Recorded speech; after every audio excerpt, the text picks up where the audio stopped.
नमस्कार, मी अजिंक्य भातंब्रेकर. तुम्ही पाहताय न्यूज 18 लोकमत. महत्त्वाची बातमी बुलेटिनच्या सुरुवातीलाच. मराठा आरक्षणासाठी नाशिकमध्ये मराठा समाजानं एल्गार पुकारल्याचं दिसतंय. संभाजीराजे छत्रपती नाशिकमध्ये आंदोलनस्थळी पोहोचलेत. त्यांच्या उपस्थितीत आंदोलनाला सुरुवातही झालेली आहे. दरम्यान आंदोलनस्थळी सर्वपक्षीय नेते उपस्थित आहेत. विधानसभा उपसभापती नरहरी झिरवळ, कृषीमंत्री दादा भुसे, खासदार हेमंत गोडसे आणि इतरही लोकप्रतिनिधी उपस्थित आहेत. थेट जाऊया नाशिकमध्ये. खासदार छत्रपती संभाजीराजे सध्या बोलतायत. विधान भवनमध्ये असेल किंवा विधान परिषदमध्ये असेल त्याच्यावरच आपण बोलावं आणि कोणी वैयक्तिक नेत्यांचे सुद्धा नावं न घेणे असं माझी सगळ्या राजकीय गणांना विनंती करतो. आणि भुजबळ साहेब हे सिनियर व्यक्ती आहेत. इथं आलेत, त्यांचं स्वागत करू. त्यांना बसायला अडचण आहे म्हणून त्यांनी खुर्चीवर बसलं तरी काही चुकीचं नाही. आपण सगळ्यांनी मोठं मन ठेवणं गरजेचं आहे.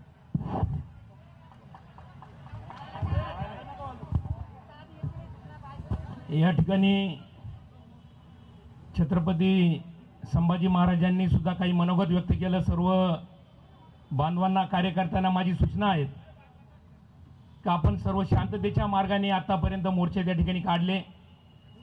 आज आंदोलन मूकमोर्चे आहेत आणि यामध्ये या समाजाला आरक्षण मिळण्यासाठी सर्व समाज बांधवांनी सुद्धा त्यावेळेस पाठिंबा दिला.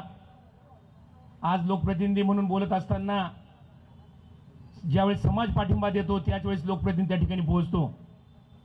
आणि राज्य सरकार म्हणून जी काही जबाबदारी असेल, निश्चित राज्य सरकारने सुद्धा राजे या ठिकाणी बोललेत तर सर्व 288 आमदारांनी मिळून त्या ठिकाणी एकमुखी पाठिंबा या ठिकाणी मराठा समाजाला आरक्षण मिळावं त्यासाठी दिलेलं आहे. इथून पुढच्याही काळामध्ये जी म्हणून तुम्ही काही जबाबदारी या राज्य सरकारमध्ये आमदार म्हणून त्या ठिकाणी काम करतो, आरक्षण मिळण्यासाठी जी जी जबाबदारी असेल ते निश्चित एक समाजाचा एक कार्यकर्ता म्हणून, एक लोकप्रतिनिधी म्हणून त्या ठिकाणी केल्याशिवाय राहणार नाहीत. एवढीच ग्वाही या ठिकाणी आपल्याला सर्वांना देतो. आणि राज्य सरकारला ज्या 3-4 गोष्टी आपण या ठिकाणी सांगितल्या, राज्य मागासवर्ग आयोगाचा जो स्थापन केलेला आहे त्याबद्दल सरकार निश्चित सकारात्मक राहण्याच्या दृष्टिकोनातून आम्ही त्या ठिकाणी आमची भूमिका राहील. त्यानंतर जी 50% जी आरक्षणाची मर्यादा आहे ती निश्चितच केंद्र सरकारने जर त्यामध्ये भूमिका घेतली, केंद्र सरकारने कायद्यामध्ये काही बदल केला आणि सुप्रीम कोर्टामध्ये दाखल केलं तर हे आरक्षण मिळणं आपल्याला शक्य होईल. सारथी संस्थेच्या संदर्भातच एक 2-3 दिवसापूर्वी राज्याचे उपमुख्यमंत्र्यांनी राजेंच्या समोर त्या ठिकाणी मिटिंग घेतली. जे जे प्रश्न असतील, राजे असतील, मुख्यमंत्री, उपमुख्यमंत्री त्यांनी त्या ठिकाणी बसून सोडवण्यासाठी जी काही मदत राज्य सरकार म्हणून लागणार असेल ती निश्चित मदत देण्यासाठी कटिबद्ध राहू. या ठिकाणी आपण सर्वजण आलेले आहेत. कोरोनाचं महासंकट असताना सुद्धा मोठ्या संख्येने आपण या ठिकाणी उपस्थित राहिलेत. कुठेही गडबड गोंधळ न करता समाजाच्या पाठीमागं सर्वांनी उभं राहावं एवढीच विनंती या ठिकाणी करतो. आणि समाजाच्या अडीअडचणीमध्ये निश्चित यानंतर आपण थेट जाणार आहोत कोल्हापूरमध्ये. मंत्री हसन मुश्रीफ सध्या बोलतायत. नाही, काँग्रेस आणि राष्ट्रवादीत एकमेकाचे आम्ही फोडतोच, त्यात काय आम्हाला फुल परवानगी आहे. परंतु शिवसेनेचा याला आम्ही हात लावायचा नाही हे आमचं ठरलेलं आहे.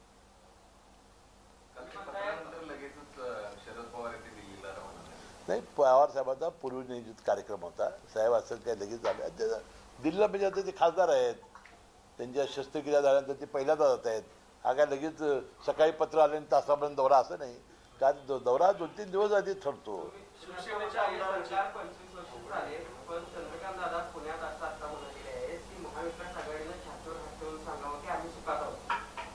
नाही, सुखात आहोत म्हणजे काय, आम्ही काय दुःखात आहोत?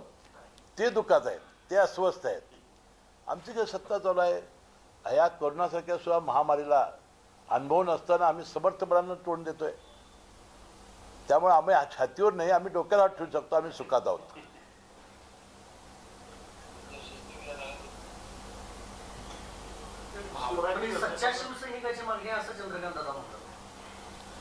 नाही, ते आता संजय राऊत आता ज्यावेळा खाद्यदेशाच्या दौऱ्यावर गेले होते ते राऊतांनी सांगितलं की शिवसेना संपवण्याचा भारतीय जनता पक्षाने कसा प्रयत्न केला, आमच्या जागा कशा पाडल्या हे त्यांनी सांगितलेलं आहे. त्यामुळे सच्च्या शिवसेनेच्या भावना हे त्याच वेळा कळलेले आहेत त्यांना. नितीश राणेंनी काल ट्विट केले की भगव्याचं राज्य येतंय लवकरच असं. आता त्यांना माहिती आहे. आता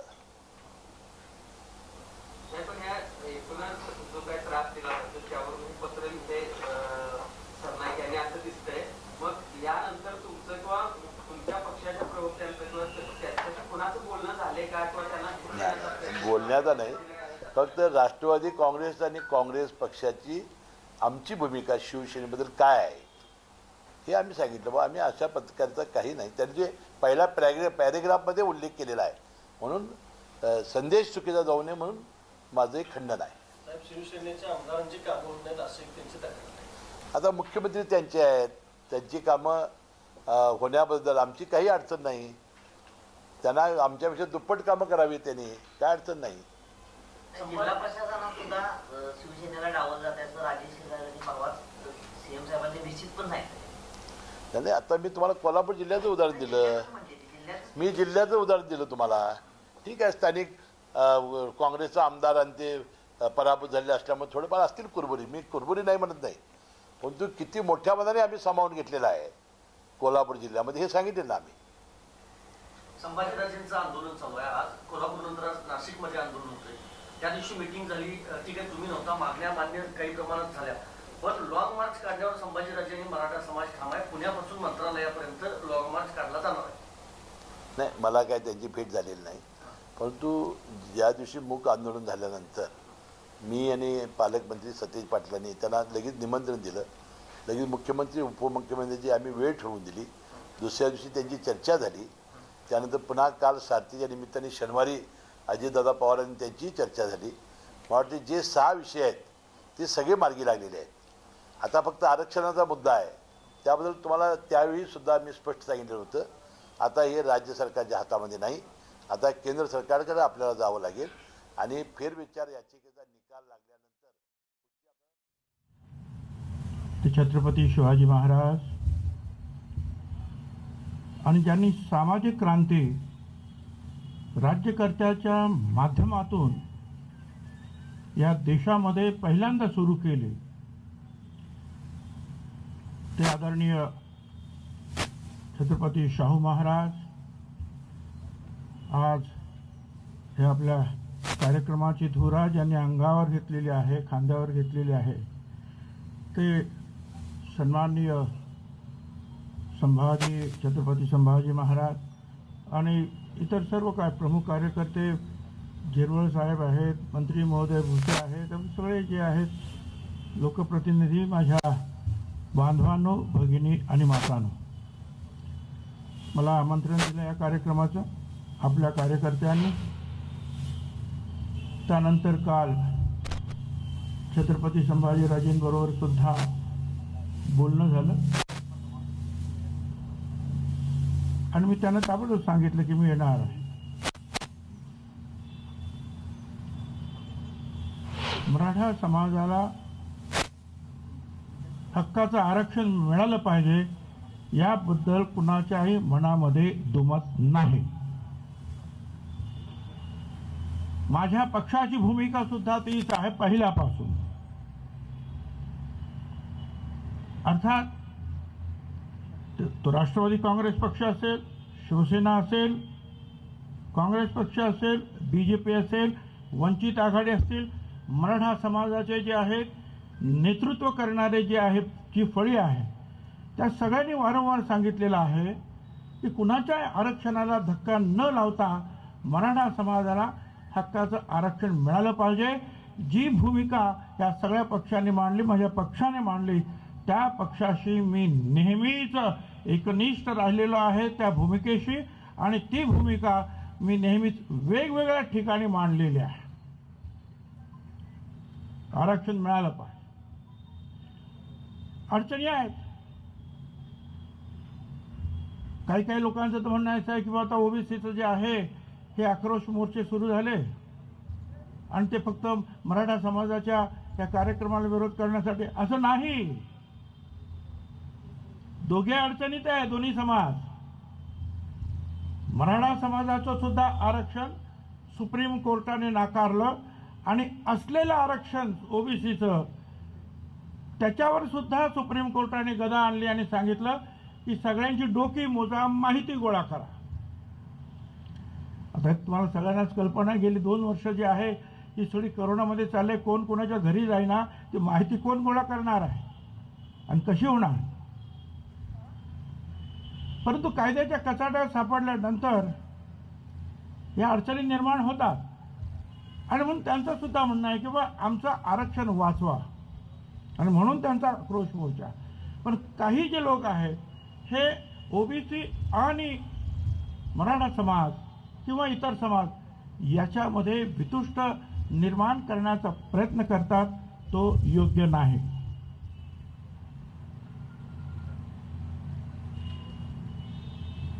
छत्रपती शिवाजी महाराज महाराष्ट्राचं दैवत, पण आम्ही सुद्धा, छगन भुजबळ सुद्धा वैयक्तिकरित्या जे काम करतो आहे, जी आयडिओलॉजी आहे,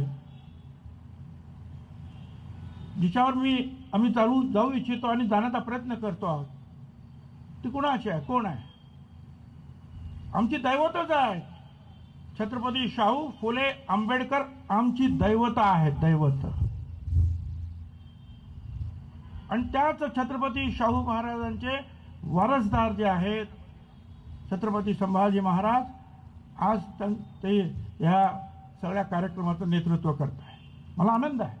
अतिशय समंजस, कुठे उतावळेपणा नाही, सगळ्यांना बरोबर घेऊन जाऊन आपलं उद्दिष्ट काय आहे, आपल्याला काय गाठायचं आहे हे त्यांना पक्क माहिती आणि त्याप्रमाणे जे आहे ते पावलं टाकतात. आपलं उद्दिष्ट एकमेकाबरोबर भांडण्याचं नाही, आपलं उद्दिष्ट जे आहे सरकारला बरोबर घेऊन, भारत सरकारला जे आहे त्याच्यामध्ये घेऊन जो काही डाटा मांडायचा असेल त्यांनी तो डाटा द्यावा. 50% आरक्षण, 50% वरती तुम्ही आरक्षण वाढवलं, 10% तिथे ईबीसी आरक्षण दिलं, मग 10% ते वाढवले, हे 10-15% वाढवा. ओबीसीचं आहे तेही देऊन टाका. परंतु त्यांनी काही करायचं नाही, गप्प बसायचं.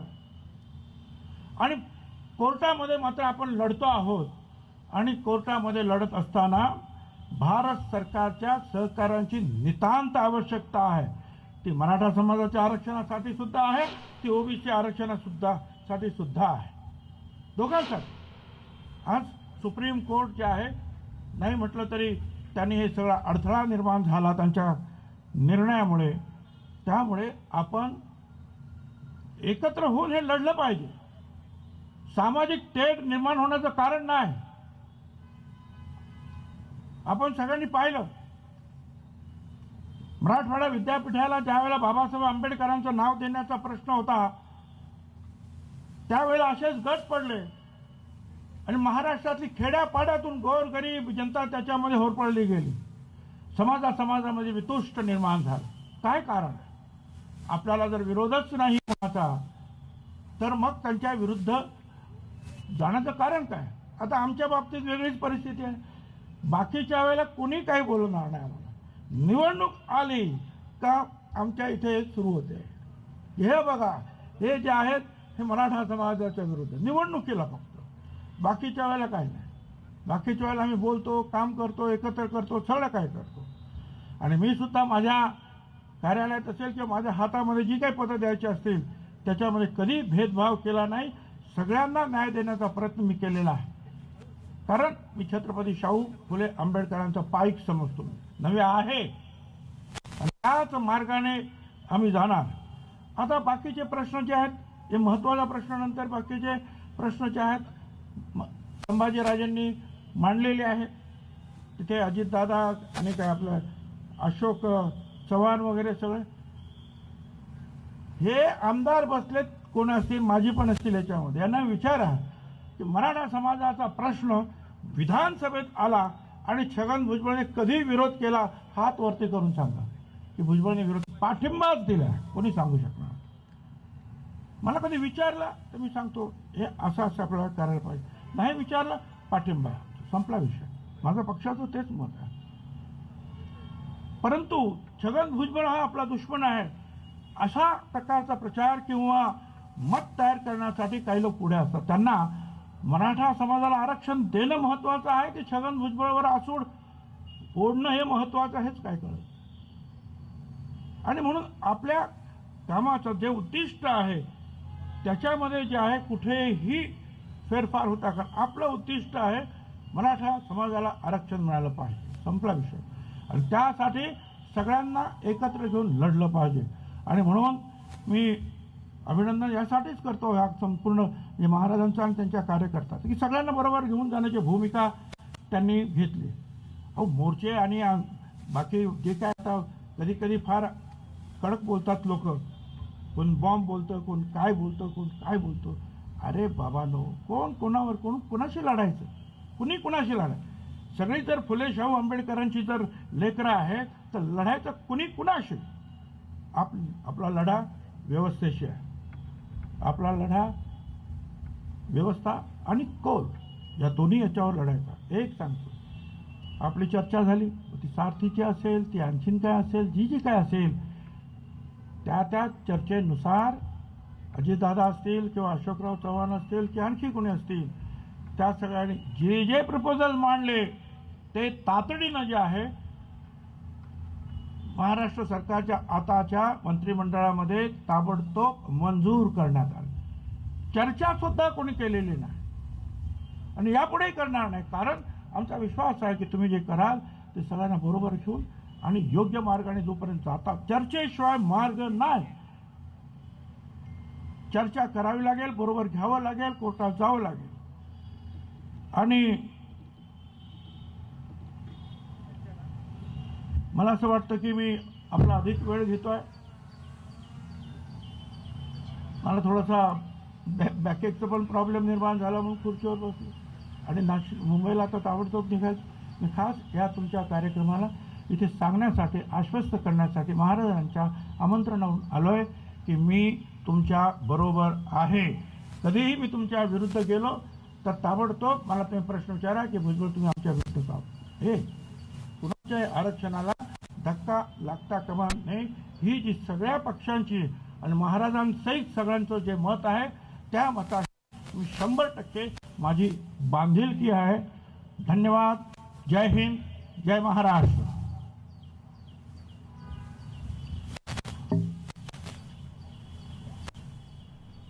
आपण बघतो छगन भुजबळ यांनी देखील आश्वस्त केलेलं आहे की या मराठा आरक्षणाच्या मुद्द्याशी आपली बांधिलकी आहे आणि सोबतच खासदार संभाजीराजे छत्रपती यांच्या भूमिकेला आपला पाठिंबा आहे.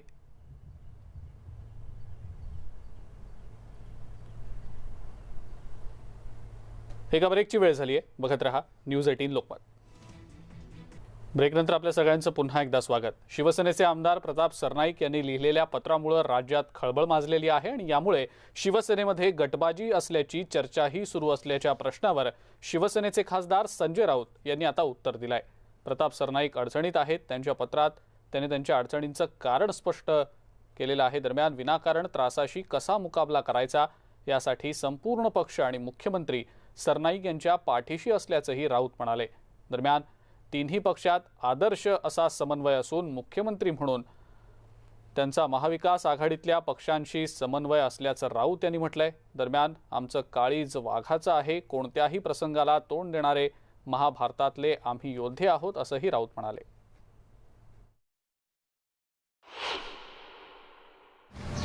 तीन पक्षामध्ये जो समन्वय आहे, या तीन पक्षातला समन्वय हा एक आदर्श समन्वयाचं उदाहरण आहे. देशाच्या राजकारणामध्ये आघाडीचं सरकार कसं चालवावं याच्याविषयी एक उत्तम फॉर्म्युला ज्याला म्हणतो आपण, तो फॉर्म्युला इथे महाराष्ट्रात सुरू आहे.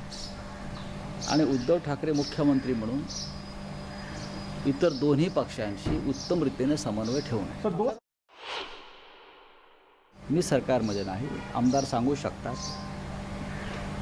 आजही ते शिवसेनेचे एक सन्माननीय सदस्य आहेत, आमदार आहेत.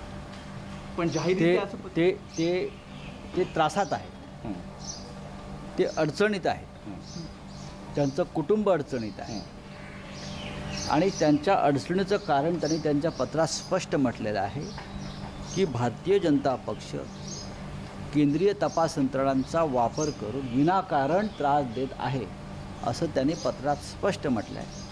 आणि त्या त्रासातून सुटका करून घेण्यासाठी आपण मोदींशी जुळून घ्यावं असं त्यांचा पत्राचा संपूर्ण अर्थ आहे. असं आहे की हे त्यांचं मत झालं, हे त्यांचं मत आहे. पक्षाची एक भूमिका असते जी पक्षाचे प्रमुख उद्धव ठाकरे यांनी सगळ्यांशी चर्चा करून ठरवली आहे. ते निर्णय घेण्याचे अधिकारी आहेत आणि विनाकारण त्रासाशी कसा मुकाबला करायचा यासाठी संपूर्ण पक्ष हा प्रताप सरनाईक यांच्या पाठीशी आहे. स्वतः मुख्यमंत्री उद्धव ठाकरे यांच्या पाठीशी आहे. आणि 3 पक्षांची कमिटमेंट आहे हे सरकार 5 वर्ष चालवतं. आणि हे सरकार चालवताना जसे मी आधी अनेकदा म्हणतो आहे, मुख्यमंत्री सांगतात, उपमुख्यमंत्री सांगतात, बाळासाहेब थोरातही सांगतात, नाना पटोलेही सांगतात, किंवा तिकडे दिल्लीतले काँग्रेसचे नेतेही सांगतात, कॉमन मिनिमम प्रोग्राम हाच सरकार चालवण्याचा मुख्य आधार आणि पाया आहे. आम्ही जे आहोत हे आम्ही वाघाच्या काळजाची माणसं आहोत. आमचं शरीर वाघाचं आणि काळीज उंदराचं याच्यामध्ये आम्ही मोडत नाही. आम्ही कोणत्याही प्रसंगाला तोंड देणारे असे आम्ही लोक आहोत. आम्ही बाळासाहेब ठाकरे यांचे शिलेदार आहोत. उद्धव ठाकरे आमच्या पक्षाचे प्रमुख आहेत आणि आम्ही या संपूर्ण पक्षामध्ये आज नाही काम करत आहोत. एक जमाना लोटलेला आहे, पांढरे झाले याच्यामध्ये बरं का, आणि परत काळे करतो आम्ही अधूनमधून. तेव्हा आम्हाला सगळं माहिती आहे. फार तर फार काय करा, तुरुंगात टाकाल ना आम्हाला. आमची तयारी आहे तुरुंगात जाण्याची. आम्ही महाभारताची जी उदाहरणं दिलेली आहेत त्या महाभारतातले योद्धे जे आहेत ते आम्हीच आहोत हे लक्षात घ्या. आणि माझं नाव संजय आहे. आणखी एका ब्रेकची वेळ झाली आहे. बघत रहा न्यूज 18 लोकमत.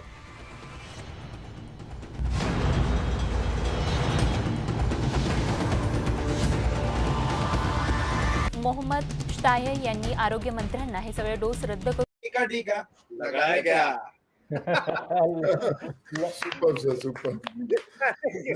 इसमें एक वीडियो की मैंने झलक देखी है, उसमें जब सोनू खड़े होकर कहते हैं ना लगाया क्या, लिपसिंग कर रहे हैं लेकिन टीका लगाओ और फिर लगाया क्या, इसमें जो एटीट्यूड निकल के आता है कि नहीं लगाया तो देखना आनंद. मैं उसमें छोटी सी एक चीज ऐड करना चाहता हूँ कि जितने शंकर सर तो बहुत एक्सपीरियंस है हम लोगों से ज्यादा, पर मैं वही बोलता हूँ कि जितने जब भी कोई एक्टर एक्ट करते हैं या कोई मैसेज देना शुरू करते हैं या सॉन्ग करते हैं, उसमें जो लिरिक्स और सॉन्ग होते हैं ना वो हमेशा एक्टर से या हीरो से बड़े होते हैं.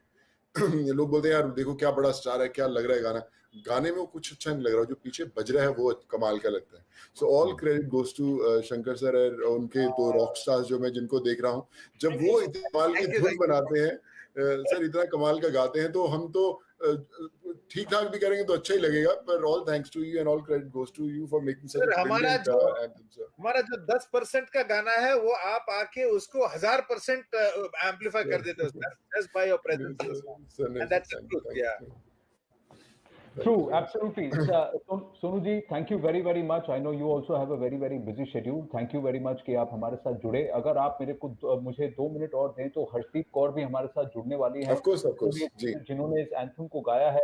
और जैसे ही हर्षदीप आती है, Harshdeep is also just been has had a baby, so वो कहते हैं ना मॉमी ड्यूटीज भी आती हैं तो जो कि उनको बिजी रखती हैं. बट बेबी हुनर को ध्यान देने के बाद then she is also going to join us and then we will launch the anthem. पूरा एंथम हम हमारे दर्शकों को सुनाएंगे.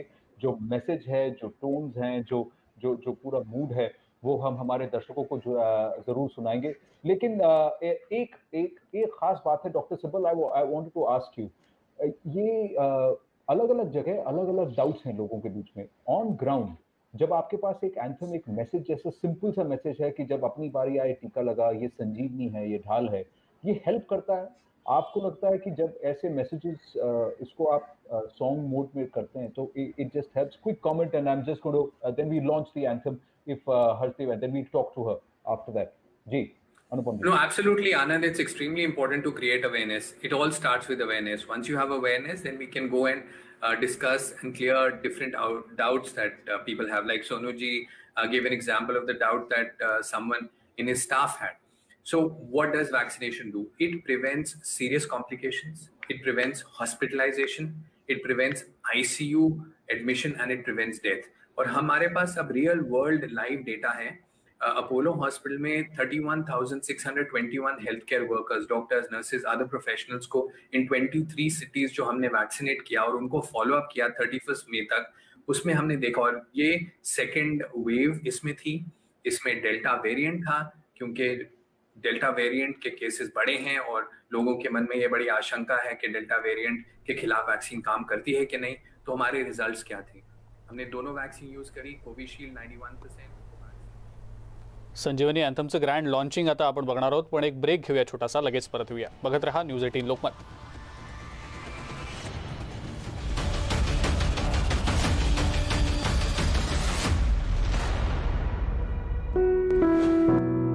या सायकल स्वारांवरती जाऊन धडकला, ज्यामध्ये अनेक सायकल स्वार जखमी झालेत। 6 गंभीर जखमींना रुग्णालयात दाखल। युगांडाच्या ऑलिम्पिक संघातील एक खेळाडू कोरोना पॉझिटिव्ह आढळल्यानं त्याला जपानमध्ये प्रवेश नाकारण्यात आला। गेल्या 5 आठवड्यांपासून खेळाडू टोकियोमध्ये दाखल होत आहेत, तर खेळाडू पॉझिटिव्ह आढळण्याची ही पहिली घटना आहे। संघातील इतर 8 खेळाडू ओसाकातल्या मुख्य स्थळी रवाना झाले। टोकियोतल्या नरिता विमानतळावर येणाऱ्या खेळाडूंचे ॲस्ट्राझेनेका लसीचे 2ही डोस झाले, तसंच विमान प्रवासाआधी RT-PCR चाचणी देखील त्यांना बंधनकारक करण्यात आली होती। स्टॅटफोर्डमधल्या लंडन स्टेडियम बाहेर 18 वर्ष वयाच्या वरील वयोगटातल्या नागरिकांनी लसीकरणासाठी केंद्रावर रांगा लावल्या होत्या। लसीकरणाचा वेग वाढवण्यासाठी ठिकठिकाणी अशी पॉपअप केंद्र तैनात करण्यात आली आहेत। एका आठवड्यात डेल्टा व्हेरियंटच्या रुग्णसंख्येत 79% वाढ झाल्यानं ही केंद्र सुरू करण्यात आली आहेत। तर डेल्टा व्हेरियंटचे रुग्ण आढळल्यानं आर्थिक सामाजिक स्तरावरचे निर्बंध 19 जुलैपर्यंत कायम राहणार असल्याचं देखील सरकारकडून सांगण्यात आलं होतं। आणि ब्रिटनमध्ये कोरोनामुळे 1,28,000 जणांचा आतापर्यंत मृत्यू झाला आहे। इस्रायल पॅलेस्टाईनसाठी कोरोनाच्या लसीचे 10 लाख डोस देण्याचा करार पॅलेस्टाईननं रद्द केला। इस्रायलनं वेस्ट बँकेत हे डोस पोहोचवण्यास सुरुवात केली होती। पंतप्रधान मोहम्मद श्ताये यांनी आरोग्य मंत्र्यांना हे सगळे डोस रद्द करून इस्रायलला परत पाठवण्याचे आदेश दिले आहेत। पहिला साठा आल्यानंतर तो तपासला तेव्हा आधी मान्य केलेल्या अनेक तांत्रिक बाबींची पूर्तता त्यात केली गेली नव्हती असं लक्षात आलंय। आणि या करारावरून पॅलेस्टिनी सरकारवर सोशल मीडियावरून बरीच टीका सहन करावी लागत होती। या लसींची मुदत लवकरच संपणार आहे असं इस्रायलने जाहीर केलं होतं, पण नेमकी तारीख मात्र कळवण्यात आलेली नव्हती। इस्रायलकडून यावर कोणतीही प्रतिक्रिया देण्यात आलेली नाहीये। स्पेनमध्ये पुढच्या आठवड्यापासून बाहेर मास्क घालण्याचा नियम रद्द करणार। टीका लगा जरा टीका लगा, जब अपनी बारी आए टीका लगा, टीका लगा जरा टीका लगा, जब अपनी बारी आए टीका लगा, टीका लगा जरा टीका लगा, जरा टीका टीका टीका टीका लगाया क्या?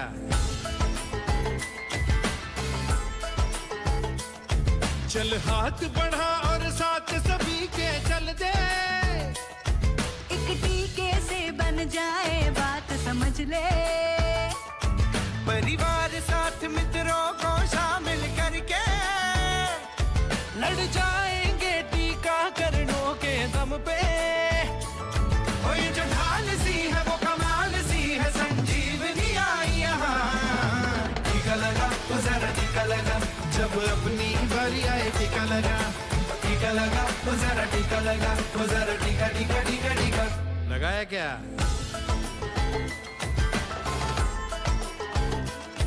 कर अपना भला अपनों का भी होने दे, जब टीका हो भारत के हर कोने में, सब ठीक ठाक हो जाएगा जल्दी से, लड़ जाएंगे टीकाकरणों के दम पे, इतना करोगे तब ही कहोगे आजाद ये होगा जहां।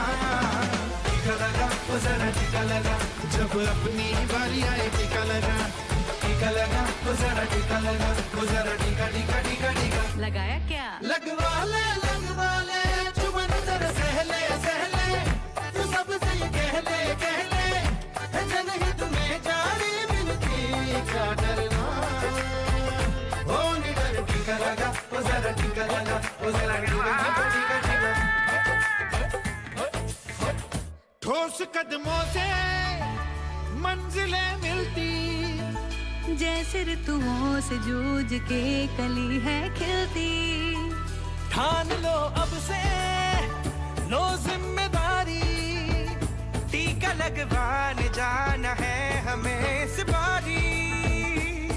फायदा ही फायदा हो, समझो ये कायदा हो, बस छोटी मांग है नहीं कोई ज्यादा। हो करो वादा आज पालो रिवाज, संजीवनी आई यहाँ। टीका लगा वो जरा टीका लगा, जब अपनी बारी आए टीका लगा। टीका लगा वो जरा टीका लगा, जब अपनी बारी आए। टीका लगा वो जरा टीका लगा, जब अपनी बारी आए टीका लगा। टीका लगा वो जरा टीका लगा, वो जरा टीका टीका टीका टीका लगाया क्या? टीका लगा वो जरा टीका लगा, जब अपनी बारी आए टीका लगा। हैशटैग लगाया क्या, हैशटैग टीका लगाया।